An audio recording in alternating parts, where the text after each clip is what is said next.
Welcome to కనకాస్ kitchen వాళ్ళు. ఈరోజు ఊతప్పం చేస్తున్నాను. దానికి కావాల్సింది కళాయి పెట్టాను. కళాయి పెట్టి 1 కప్పు రవ్వ వేసాను, ఉప్మా రవ్వ. అది కొంచెం కళాయి హీట్ అయ్యాక రవ్వ వేసి 1 కప్పు అది వేడి అవ్వాలి, బాగా ఫ్రై చేయాలి.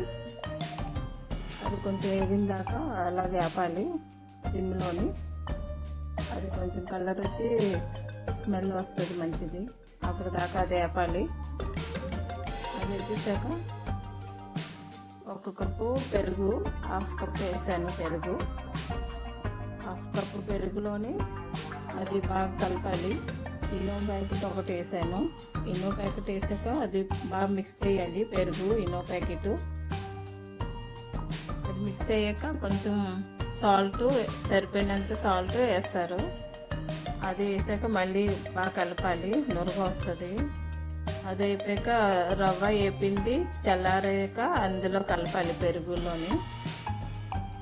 పెరుగులో కలిపేసి మళ్ళీ 1 కప్పు 1/2 కప్పు వాటరు వేస్తారు. కొంచెం వాటర్ వేసి మళ్ళీ కలపాలి సూజీ పెరుగు. అది బాగా కలిసాక ఒక 20 నిమిషాలు మూత పెట్టేసి పక్కన ఉంచాలి. ఈలోగా క్యారెట్, టమాటో, ఉల్లిపాయ కట్ చేసినవి ప్లేట్లో తీసుకున్నాను, బౌల్లోని. టమాటో, క్యారెట్, కొత్తిమీర, 1 పచ్చిమిరపకాయ, కావాల్సినంత కారం వేసుకోవచ్చు. జీలకర్ర 1/2 టీ స్పూన్ వేసాను. కొంచెం సాల్ట్ వేసాను ఉల్లిపాయ దాంట్లోని లైట్గా. అది అన్నీ మిక్స్ చేయాలి. మిక్స్ చేసాక పక్కన పెట్టుకోవాలి. ఈ పెనం బాగా కలిపేసి మిక్స్ చేసాక పక్కన పెట్టుకోవాలి.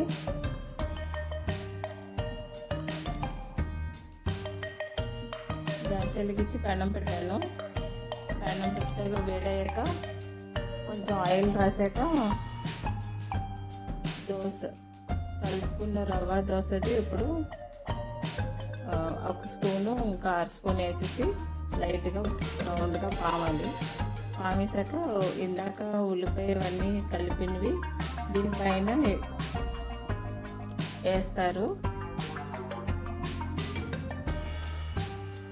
ఇది వేసాక మూత పెట్టి సిమ్లో పెట్టి ఉంచాలి. అప్పుడు అది కొంచెం బాగా కుక్ అవుతుంది.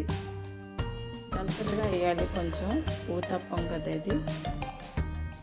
ఆయిల్ రౌండ్గా వేసి పైన మూత పెట్టేసి ఉంచాలి. 1 పక్క వేగింది, ఇప్పుడు తిరిగేస్తున్నాను. ఇంకో పక్క కూడా సిమ్లో పెట్టేసి వేగాలి. బ్రౌన్ కలర్ వస్తుంది. ఇది సింపుల్, బేగ్ అయిపోతుంది, టేస్ట్ కూడా బాగుంటుంది. ట్రై చేయండి అందరూ.